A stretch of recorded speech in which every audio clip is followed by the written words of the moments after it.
Бауыржан Момышұлы халық қаһарманы деген жазушы, әскери қайраткер. Балалық шағы мен жастық кезеңім 1910 жылы 24 желтоқсан Жамбыл облысы Жуалы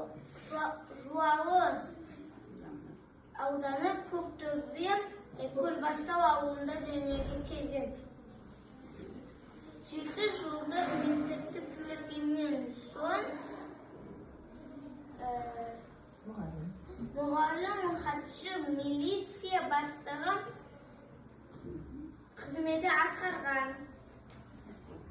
Әскери қызметі 1938 жылы халық қаһарманы деген Қызыл армия қатарынан шақырылып, взвод командирі болып тағайындалған. 1941 жылы Отан соғысы басталғаннан 316-шы атқыштар дивизиясының командирі болып тағайындалған. Майданға аттанған.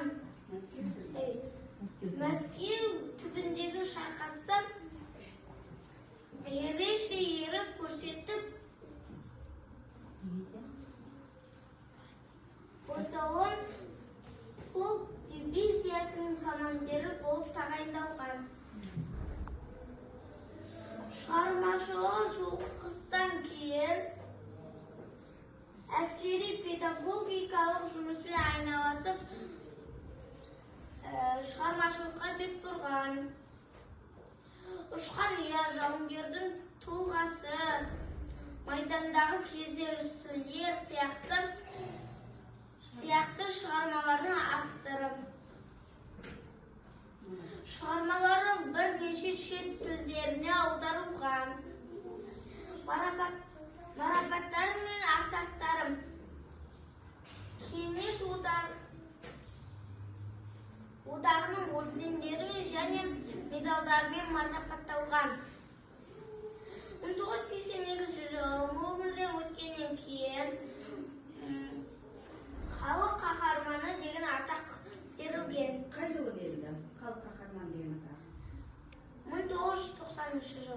Жарайсың. Сен кім туралы айттың қазір? Бауыржан Момышұлы. Ол кім екен?